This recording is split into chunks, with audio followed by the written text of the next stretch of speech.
आप लोगों ने अक्सर देखा होगा कि हम निफ्टी पे बात करते हैं और बैंक निफ्टी के ऊपर बात करते हैं, बट आज ऐसा नहीं है। आज हम बात करेंगे किस पर? गोल्ड के ऊपर, कि आप गोल्ड में किस तरीके से इन्वेस्टमेंट कर सकते हैं। बहुत सारे न्यूज चैनल वाले कभी बताते हैं कि गोल्ड 50,000 जाने वाला है, और कई बार वो बोलते हैं कि गोल्ड 1.5 लाख रुपए भी जाने वाला है। बहुत सारे लोगों के मन में मिथ्स है कि फिजिकल खरीदे या डिजिटल।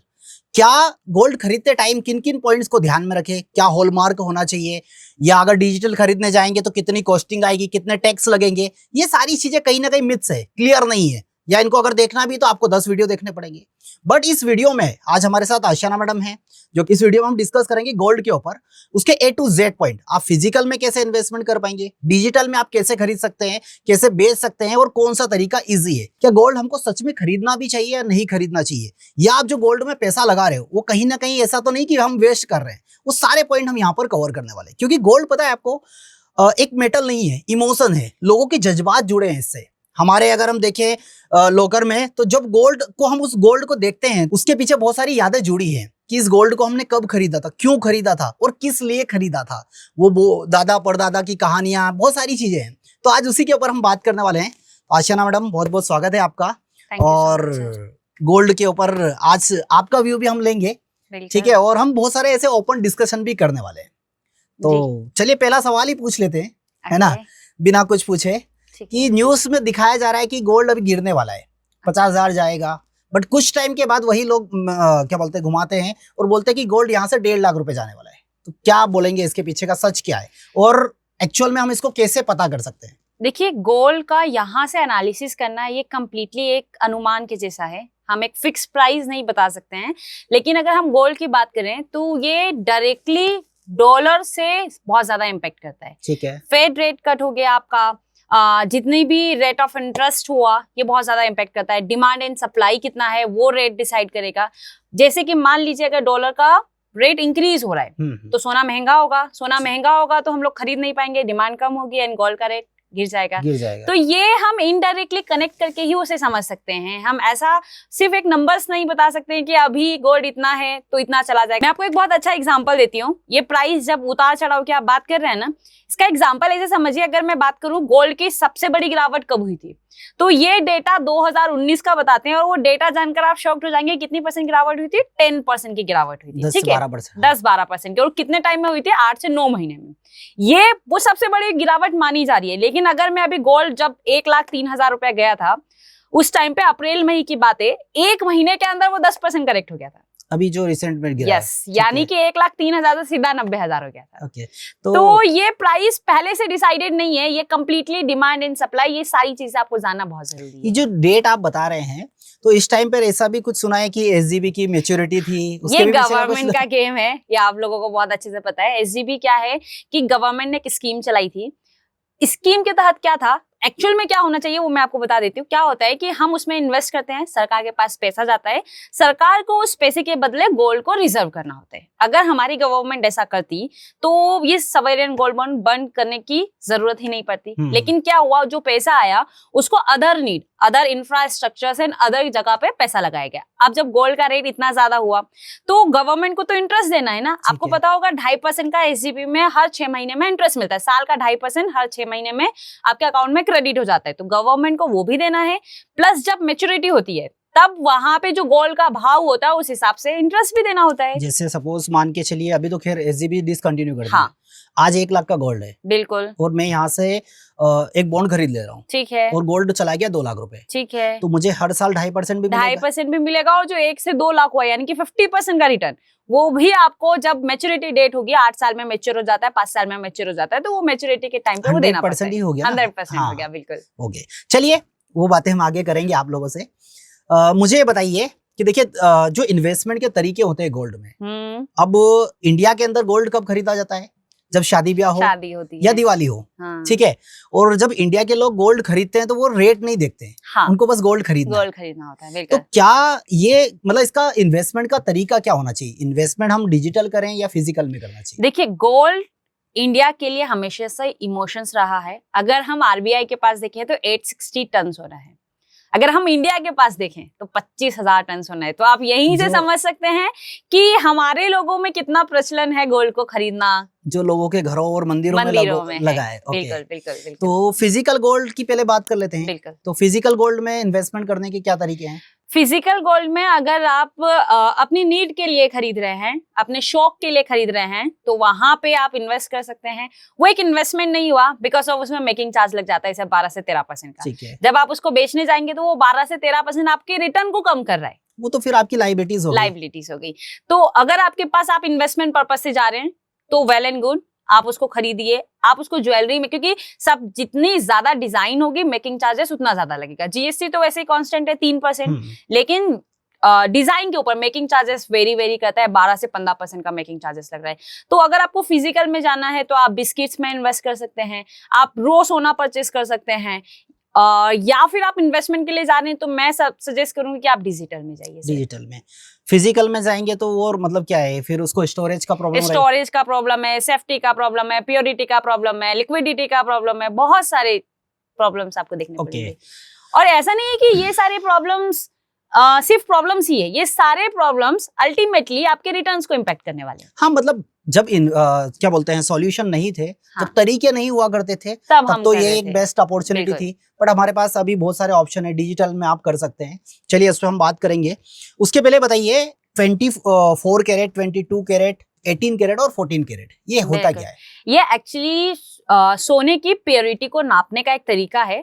24 कैरेट अगर हम देखें तो उसको 99.9% उसमें सोना होता है। एक्चुअल में प्योरिटी कैसी होती है कि सोने के साथ, प्योर सोना कभी ज्वेलरी के लिए नहीं बन सकता सर। सोने के साथ आपको मेटल मिक्स करना ही पड़ेगा। तो सोना और मेटल में क्या % का रेशियो है वो प्योरिटी डिसाइड करता है। सपोज दैट अगर 22 कैरेट है तो आपके पास सिंपल एग्जांपल है, क्या करना है आपको, 22 डिवाइडेड बाय 24, जो नंबर आएगा वही उसकी प्योरिटी होगी। जिसे 916 का सोना बोलते हैं। 916 यानी कि उसके अंदर 91.6% की प्योरिटी है। 916 नंबर्स कैसा आया? 22 कैरेट है, 24 से डिवाइड करिए, मल्टीप्लाई बाय 100 कर दीजिए, परसेंटेज आपके पास आ जाएगा। और 18 कैरेट और 14 कैरेट ये किस काम में आता है? ये जनरली इसमें आप समझिए ना, 18 कैरेट और 14 कैरेट ये सबसे लो कैटेगरीज हो गई, जिसमें सोने की अगर मैं 14 कैरेट की बात करूं तो आई थिंक आप कैलकुलेट करिए ना सर, 14 डिवाइडेड बाय 24 करिए तो 750 के आसपास कुछ आ रहा है। 14 डिवाइडेड बाय 24 58% के आसपास आ रहा है। 583 होता है 14 कैरेट।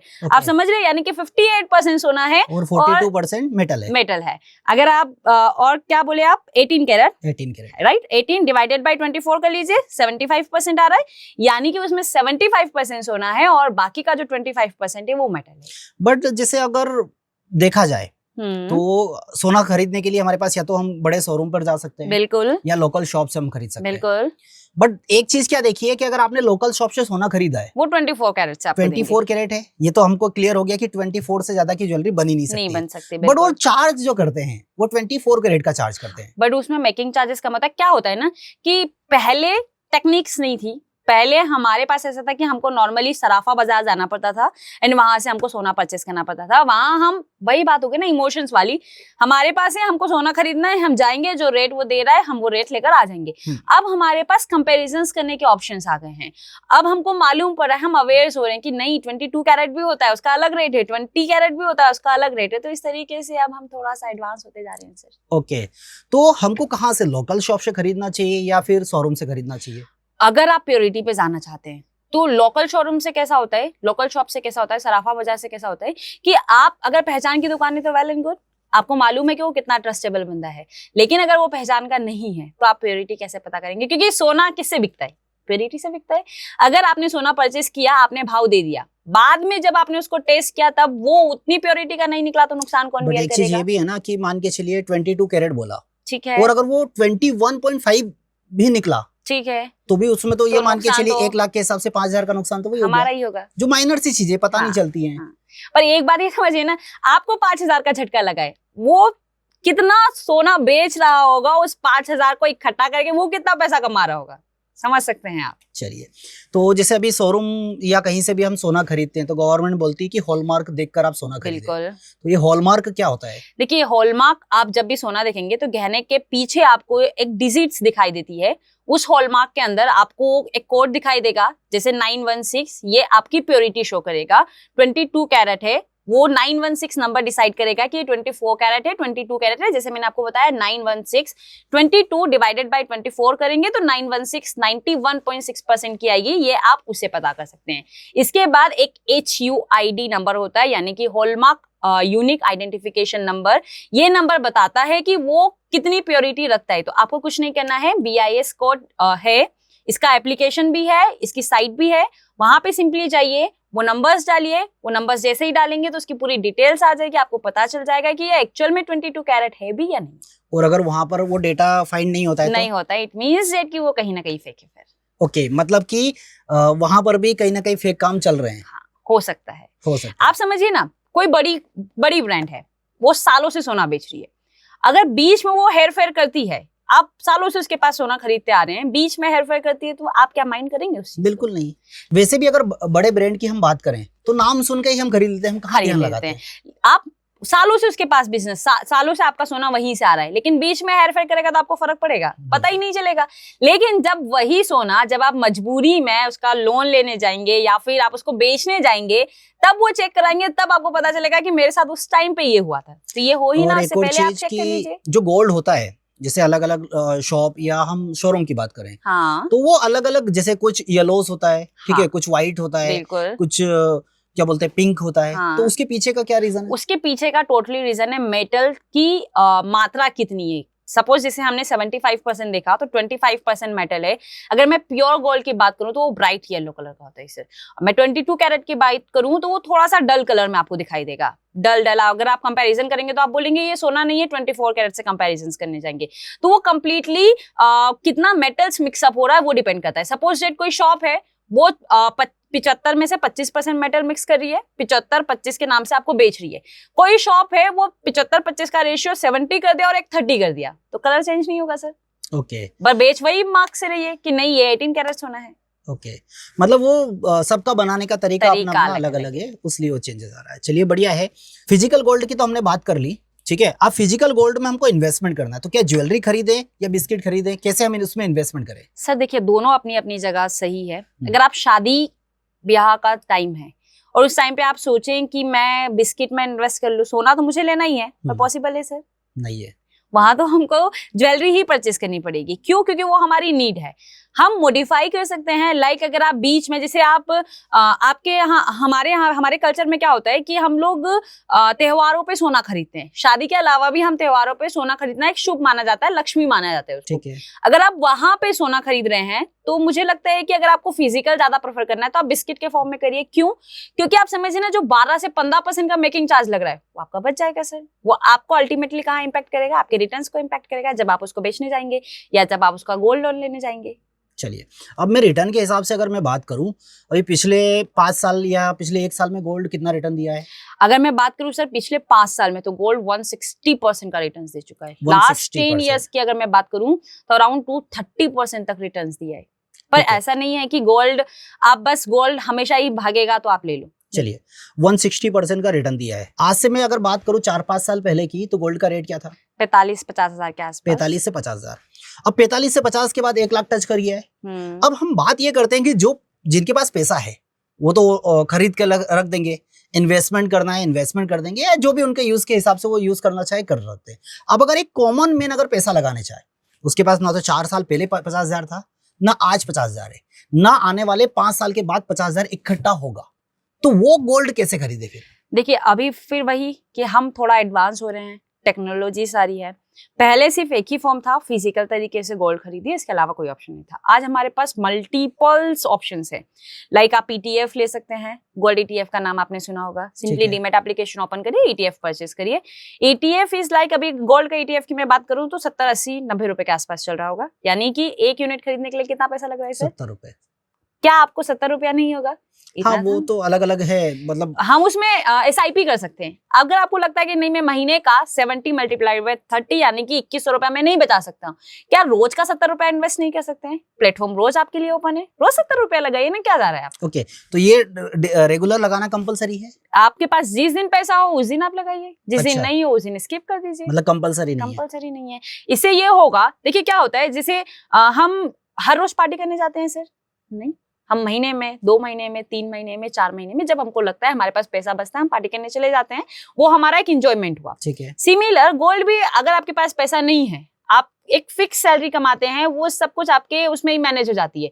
तो आप जैसे पार्टी के लिए पैसा बचाते हैं, वैसे इसके लिए पैसा बचाइए। जब आपके पास पैसा बच रहा है उस दिन इन्वेस्ट करिए, नहीं बच रहा है जिस दिन बचेगा उस दिन इन्वेस्ट करिए। चलिए, इन्वेस्ट कर दिया, कब तक हम होल्ड करना है?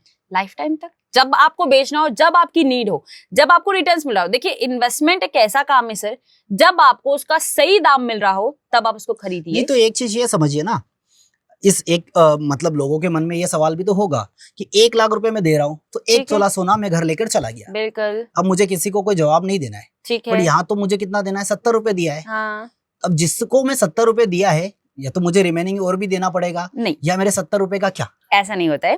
गोल्ड ETF इज लाइक, आप ऐसा समझ सकते हैं जैसे आपने रेंटेड, आप कोई घर परचेस कर रहे हैं। घर में क्या होता है, आपने होम लोन लिया है, घर आपका हो जाता है क्या, होम लोन का पूरा अमाउंट आपको एक ही बार में देना पड़ता है। आप उस अमाउंट को कितने टाइम में देते हैं? 20 साल में। 10 साल 20 साल 10 साल 20 साल जो भी टाइम होता है, बट वो आपको एक अमाउंट डिसाइडेड है। ETF में एक आपके पास सबसे अच्छा है, अगर आप 70 रुपया ETF में लगा रहे हैं तो आपके पास एक क्वांटिटी आएगी, लेकिन वो पूरा जो 70 रुपीज की जो यूनिट है ना, वो पूरा 1 लाख रुपए के इन्वेस्टमेंट के बराबर है। ओके। बस रिटर्न आपको उस अकॉर्डिंग मिलेगा। मान के चलो मैंने 10,000 का ETF खरीद लिया, ठीक है। अब गोल्ड यहाँ से चला गया 1.5 लाख, मतलब 50% रिटर्न। ठीक है। तो मुझे 10,000 पे कितना मिलेगा? 50% रिटर्न आपको मिल जाएगा मतलब इन 5,000 परसेंटेज। अच्छा, मुझे 5,000 सिंपल मिलेगा। परसेंटेज आप समझिए, आपने 1 लाख 1 रुपए के बराबर वैसा हुआ। अगर 1 लाख पे 1% का रिटर्न मिल रहा है तो 1 रुपए पे 1% का रिटर्न आपको। ठीक है, और चलिए ये भी ठीक है। अब इन्वेस्टमेंट करना कैसे है? इन्वेस्टमेंट के कई तरीके हैं, फिजिकल हम करते ही आ रहे हैं। आपके पास, अब हम बात कर लेते हैं थोड़ा डिजिटल की, क्योंकि फिजिकल बहुत पुराना चलन आ रहा है तो वो चलता ही आ रहा है। फिजिकल फॉर्म में आप कर सकते हैं, लेकिन प्योरिटी चेक करना जरूरी है।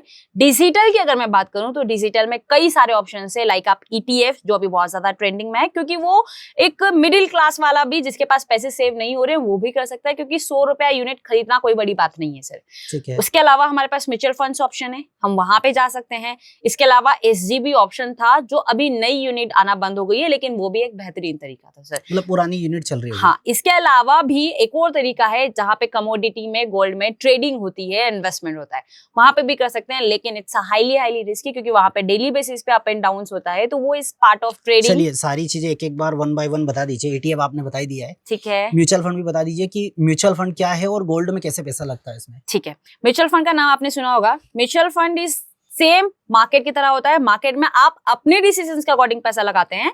म्यूचुअल फंड में आप एक बंदे को हायर करते हैं, एक कंपनी को हायर करते हैं, वो आपके बिहाफ पे पैसा लगाता है। ये मोटा मोटा डिफरेंस हो गया। म्यूचुअल फंड में भी गोल्ड है, वहां पे आप इन्वेस्ट कर सकते हैं, आप हर महीना SIP कर सकते हैं। वहां पे कुछ एक्सपेंस रेशियो होता है, बेचने पे कैपिटल गेन टैक्स आपका लगता है, एक्सपेंस रेशियो वेरी करता है, लिक्विडिटीज का प्रॉब्लम होता है। एंड म्यूचुअल फंड्स और ETF में मैं अगर आपको एक मोटा मोटा बताऊं तो टोटली बात आती है एक्सपेंस रेशियो की और क्लियरिटी की।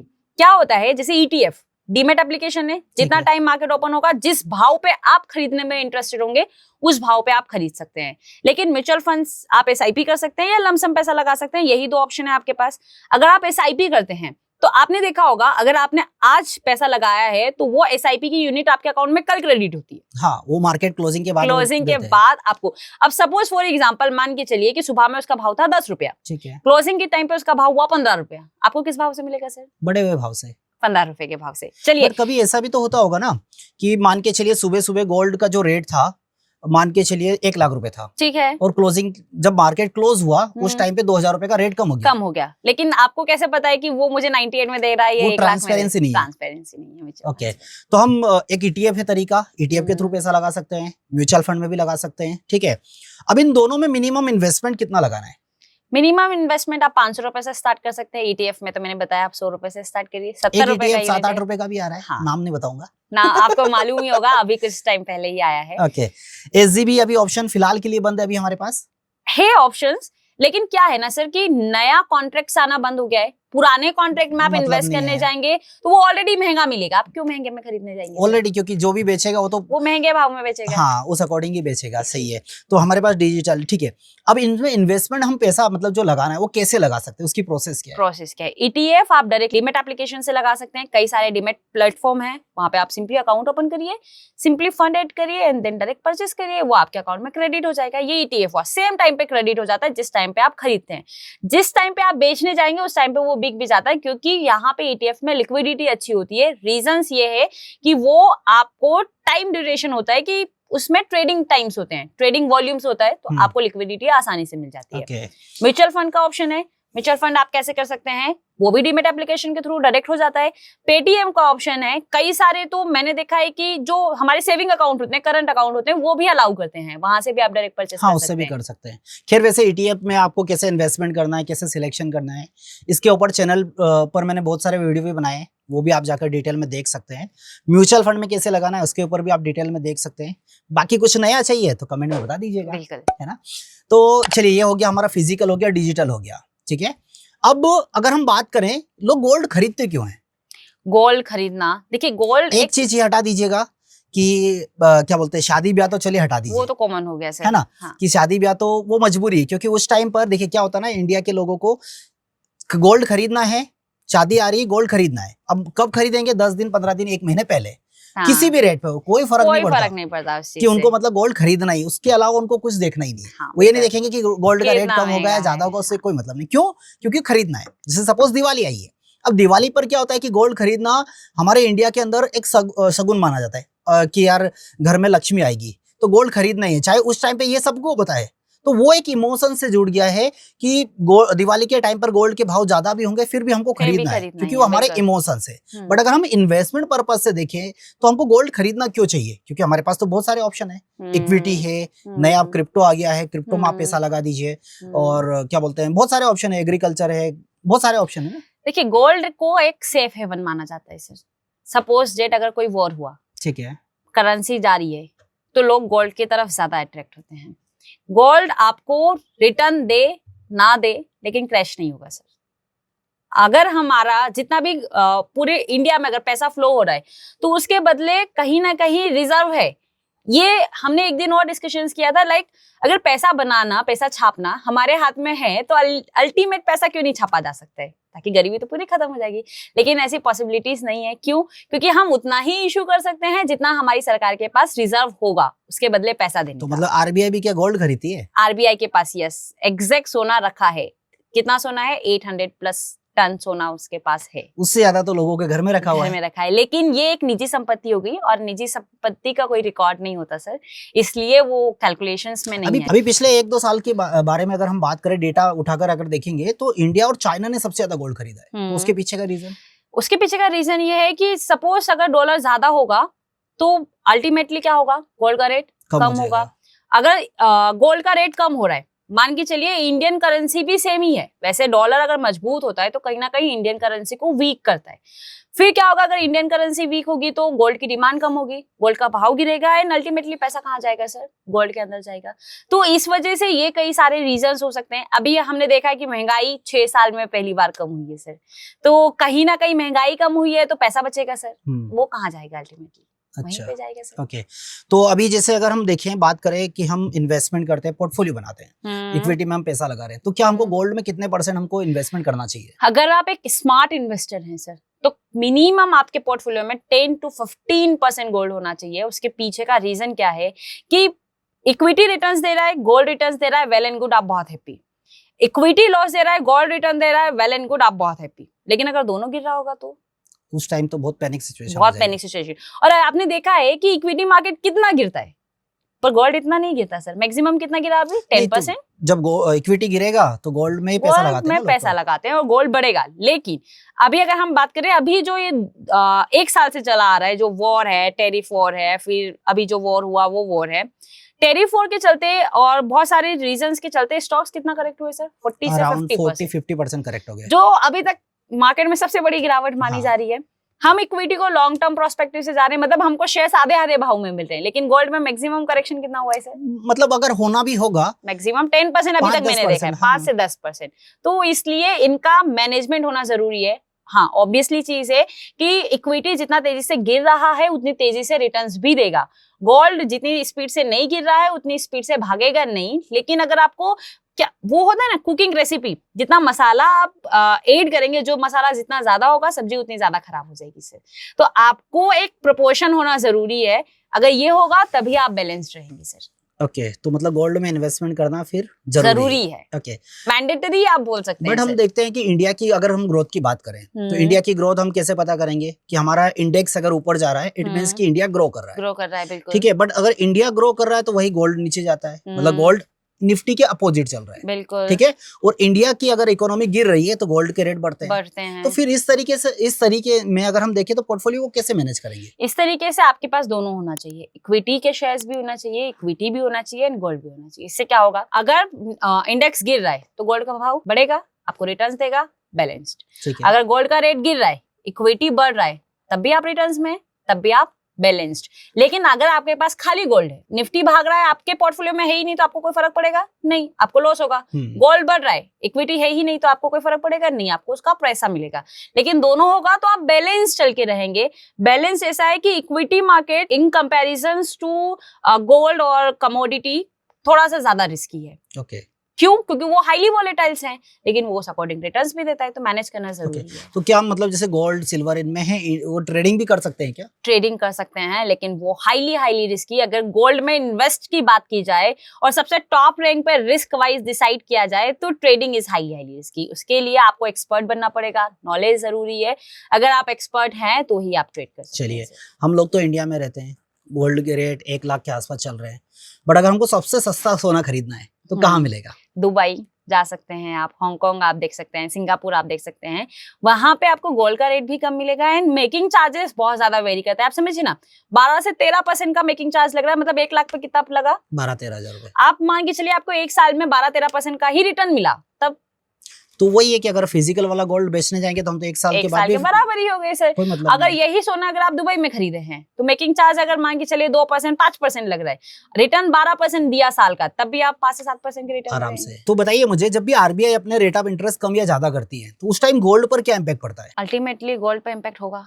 रेट ऑफ इंटरेस्ट अगर बढ़ेगा तो क्या होगा सर? रेट ऑफ इंटरेस्ट बढ़ेगा तो क्या होगा कि महंगाई आएगी तो रुपया क्या होगा? वीक हो जाएगा, वीक होगा। अगर रुपया वीक होगा तो गोल्ड भी क्या होगा? तो अल्टीमेटली ऐसा नहीं है कि आप एक फैक्टर से डिसाइड कर सकते हैं कि आरबीआई ने रेट कम किया इसलिए गोल्ड रेट कम हो गया, नहीं। आपको सारे फैक्टर्स को मर्ज करके जाना ही पड़ेगा सर, तभी जाकर आप एक फाइनल डिसीजंस पे जा पाएंगे कि क्यों ऐसा हो रहा है, कितना बढ़ेगा। मतलब आप खाली न्यूज पे जाकर, उन नंबर्स पे जाकर, सपोज अभी आपका 1 लाख का सोना है, मैं लिटरली अपना फैक्ट बताऊं ना, अभी कुछ टाइम पहले 6 महीने पहले जब मैं सोना खरीदी थी, उस टाइम पे आई थिंक 71 के रेट पे खरीदी थी। हम लेने गए थे, तब आपने मुझे क्या कहा था सर कि ये तो ऑल टाइम हाई पे चल रहा है, आशियाना अभी लेकर क्या करेगी, कहा था कि नहीं? उसके 1 महीने बाद या 20 दिन के बाद रेट कितना हो गया था सर? 78। तो फिर तो देखिए, एक्चुअली होता ये भी है ना कि हर किसी की मेंटेलिटी बनी होती है। जब गोल्ड 50,000 था तो ऑल टाइम हाई था, 70,000 गया तो ऑल टाइम हाई, मतलब। और जैसे 80 गया तो अब जब वो 80 गया पहुंचा तो लोगों के अंदर कहीं ना कहीं डर बैठ गया, डर आने लगा कि अब ये नहीं रुकेगा। लेकिन आप समझिए ना, ये डर किनके पास है? जिन लोगों ने अभी कुछ टाइम पहले 25,000 रुपए का रेट था, हाँ, सबसे लोवेस्ट आपने खरीदा होगा उस टाइम पे 25,000, बहुत सारे लोगों, आप लोगों के पास भी होगा। 25,000 का रेट 1 लाख के कंपैरिजन में करेंगे तो आपको क्या लगेगा? या सोने का रेट बहुत महंगा है, अभी नहीं खरीदते हैं, थोड़ा नीचे आने देते हैं, यही आपका थिंकिंग होगा। लेकिन जिसने 80,000 या 1 लाख या अभी 2-3 दिन पहले सोना खरीदा होगा, आज उसको फिर सोने की नीड, मतलब पैसा है उसके पास, खरीदने जा रहा होगा तो क्या उसको महंगा लगेगा? नहीं, बिल्कुल नहीं। अभी तो खरीदा था, फिर खरीद लेता हूँ, क्या जाएगा? और वही रेट 1,20,000 रुपए चला जाए तो फिर आपको कैसा लगेगा? बात तो सही है। अगर सपोज मान के चलिए आपके पास 10 लाख रुपए का गोल्ड है और अगर आपको इमरजेंसी फंड की रिक्वायरमेंट है तो क्या आप गोल्ड लोन लेंगे या गोल्ड को सेल करेंगे? नहीं, अब समझिए, ये बहुत इंटरेस्टिंग है। ये इंटरेस्टिंग इसलिए है क्योंकि कुछ टाइम पहले हम एक प्रॉपर्टी परचेस करने जा रहे थे एंड हमारा डिस्कशन हो रहा था कि थोड़ा बहुत फंड कम पड़ रहा है, तो मैंने कहा था कि गोल्ड बेच देते हैं, है ना। देन हमारे एक फ्रेंड है, उन्होंने हमको बोला कि आप मुझे बताओ, चलो आपने गोल्ड है, गोल्ड बेच दिया, आपको उसका पूरा अमाउंट मिला, मान लो 10 लाख का गोल्ड है, आपको 10 लाख रुपया मिल गया, ठीक है। प्रॉपर्टी में आप इसलिए इन्वेस्ट कर रहे हैं कि वहां पे आपको रिटर्न्स मिल रहा है, ठीक है, आप अभी खरीदेंगे देन बेच देंगे, प्रॉपर्टी में कितना ही रिटर्न्स आप बना लेंगे, ठीक है, प्रॉपर्टी ने आपको गोल्ड से ज्यादा भी रिटर्न दे दिया, लेकिन आज वो 10 लाख रुपए का सोना 2 महीने में, अभी हमने जैसे देखा लास्ट 5 ईयर्स में 160% का रिटर्न दिया है। अगर यहाँ से 1 साल में प्रॉपर्टी आपको कितना रेट दे देगी सर? 20-30%। 20 से 30%। सोना आपको कितना रिटर्न दे देगा सर? 20-30%। 20-30%, ठीक है। अगर आपने सोना बेचा, दोनों में इक्वली है, लेकिन स्मार्ट डिसीजंस लेके अगर आपने उस गोल्ड को लोन लिया होता, ठीक है, 1 साल के बाद तो वैसे भी आप प्रॉपर्टी बेच के पैसा कमा रहे हैं 20 से 30%। जितना आपने गोल्ड लिया आपके पास है 10 लाख का, 10 लाख का लोन तो नहीं मिलेगा, लेकिन 70 to 80% पैसा रिलीज कर देते हैं, यानी कि 7 से 8 लाख रुपया, ठीक है। वो पैसा भी आपने यूज किया। रेट ऑफ इंटरेस्ट क्या जाएगा? रेट ऑफ इंटरेस्ट वही 5-7%, 8%, मैक्सिमम 10%। हाँ। अब आपने लिया 8 लाख रुपए का, आपको पैसा भी मिल गया। 1 साल के बाद जब आपने प्रॉपर्टी बेची तब आपको पैसा मिला, उससे भी आपने 20-30% कमाया, एंड देन 1 साल के बाद उसको छुड़ा लीजिए आप, आपका गोल्ड भी वहीं के वहीं है, उसी प्राइस, जिस प्राइस पे आपने रखा था उसी प्राइस पे आपको मिलेगा। और अगर मान के चलिए इस साल गोल्ड ने 10-12% ही रिटर्न दिया तो आप समझिए फिर कि आप किस सौदे में ज्यादा रिटर्न्स में हैं। मतलब ये मान के चलिए कि अगर हम लोन ले रहे हैं तो जो रिटर्न दे रहा है उससे तो हम इंटरेस्ट पे कर देंगे, और यहाँ पर उसी फंड से हम प्रॉपर्टी में 20-30% भी बना सकते हैं। आप समझिए ना, आप एक ही पैसे को वो बोलते हैं ना, एक तीर से 2 निशाने लगाना, वो सिमिलर यहाँ पे भी वही कहानी है सर। ओके, तो फिर गोल्ड अगर हम खरीद लिए हैं तो हम इसको फिर बेचेंगे कब? गोल्ड पे मतलब अगर हम जैसे इन्वेस्टर हैं और हमने तो इन्वेस्टमेंट के हिसाब से लिया था, अब उसको कब बेचना है? उसका सही रेट आने पे आपको बेचना, वो ज्यादा सही है। देखिए क्या होता है मार्केट में या किसी भी आप फील्ड में इन्वेस्ट करिए, 2 चीजें होती है। अभी मैंने कुछ दिन पहले ही देखा था, आपने मनी कंट्रोल पे एक वो भी देखा होगा, एक कंटेंट आया था पूरा, कि मार्केट में एक इन्वेस्टमेंट होता है, एक स्पेकुलेशन होता है। आज हम जो कर रहे हैं ना, वो इन्वेस्टमेंट के नाम पे स्पेकुलेशन कर रहे हैं, सिर्फ और सिर्फ स्पेकुलेशन से। कैसा? पैसा आया, लगाया, ऊपर गया, बेच दिया, लेकिन एक्चुअल में हम ये पता करना भूल जाए, हमको मालूम सब है कि हमको उसकी वर्थ निकालनी है, एक्चुअल उसका प्राइस ढूंढना है, वो इतनी वर्थ रखता है नहीं रखता है, ये हमको थ्योरेटिकली सब मालूम है, लेकिन प्रैक्टिकली आप कभी करते हैं? पॉसिबल ही नहीं है। नहीं, हमको खरीदना है, आज मेरे पास पैसा है, मेरे पॉकेट में पैसा है, गरम है मेरी पॉकेट, जाके खरीद लेने का है। नहीं तो वो चीज तो है ना। अब ये समझिए, अब अगर कोई भी प्रॉपर्टी अगर खरीदने जा रहे हैं, मान के चलिए उसकी market value 10,000 square feet, but guideline उठा के देखेंगे तो 1,000-2,000 ही है। अब उस हिसाब से अगर दिमाग लगाएंगे तो आप उस प्रॉपर्टी को कभी खरीद ही नहीं पाएंगे, और वही प्रॉपर्टी पता चल रहा है कि 2 साल के बाद 15,000 का रेट मांग रहा है। तो कुछ चीजें ऐसी भी होती है बिल्कुल कि जानकर भी उसको नजरअंदाज करना पड़ता है। तो हमने एक चीज देखी कि हमको फिजिकल गोल्ड में इन्वेस्टमेंट करना चाहिए, ठीक है। मतलब किसके लिए? अगर जरूरी है ज्वेलरी के अलावा, अगर आपको इन्वेस्टमेंट के बारे में सोच रहे हैं, अगर हम बात करें डिजिटल की, तो देखिए फिजिकल में इन्वेस्ट करना कोई बुराई नहीं है सर, बहुत अच्छा सौदा है, लेकिन प्योरिटी, लिक्विडिटी, स्टोरेज प्रॉब्लम, चोरी का डर, ये सारे फेजेस से आपको गुजरना पड़ेगा, मेकिंग चार्जेस और भी जीएसटी, ये तो सारी उसके लिए तो हम लोकर ले सकते हैं ना। हाँ, पर लोकर कितना % सेफ है आप बताइए? हाँ वो भी है, मतलब लोकर के भी चार्जेस देने पड़ेंगे। अभी आप मुझे बताइए ना, आपके अंदर ही ऐसा मीथ होगा, ऐसा जनरली होता नहीं है, कुछ केसेस हमने सुने हैं, लोकर में रखा हुआ सोना चेंज हो जाता है। बिल्कुल सुना है मैंने, बहुत सारी न्यूज देखी है, सुनी है कि बैंक में चोरी हो गई, फिर तो आपका सोना तो गया। तो इसका इंश्योरेंस भी आप ले सकते हैं, बहुत सारे ऑप्शन है, लेकिन इंश्योरेंस लेंगे, पैसा लगाएंगे तो अल्टीमेटली क्या होगा सर? आपके रिटर्न का इम्पैक्ट करेगा। इससे अच्छा हमारे पास बेस्ट ऑप्शन है, not recommendation, it's my suggestions. अगर आपके पास पैसा है तो ज्वेलरी जितनी आपकी नीड है उतना परचेस करिए, और अगर आपके पास और पैसा है तो आप इन्वेस्टमेंट पे ज्यादा जाइए, क्योंकि एक स्मार्ट इन्वेस्टमेंट वही है जो चार्जेस को कम करने पे काम करे, ताकि अल्टीमेटली आपको रिटर्न्स ज्यादा मिले। उसके लिए मतलब पहली चीज तो हमको ये आइडेंटिफाई करना पड़ेगा कि हम गोल्ड के बारे में सोच क्या रहे हैं। वो आपकी पर्सनल यूजर्स के लिए है या इन्वेस्टमेंट के लिए है। तो अगर आप इन्वेस्टमेंट के बारे में सोच रहे हैं तो ETF एक अच्छा ऑप्शन है आपके पास, म्यूचुअल फंड है, SG भी एक अच्छा ऑप्शन है, ठीक है, ये सारी चीजें कर सकते हैं। और अगर आप इक्विटी में भी इन्वेस्टमेंट करते हैं तो आपके पोर्टफोलियो में गोल्ड तो होना ही चाहिए, क्योंकि वो बैलेंस करके रखेगा आपके पोर्टफोलियो को। कुछ लोग वैसे भी हैं कि गोल्ड में इन्वेस्ट कर रहे हैं सिर्फ अपना व्हाट्सएप स्टेटस चेंज करने के लिए,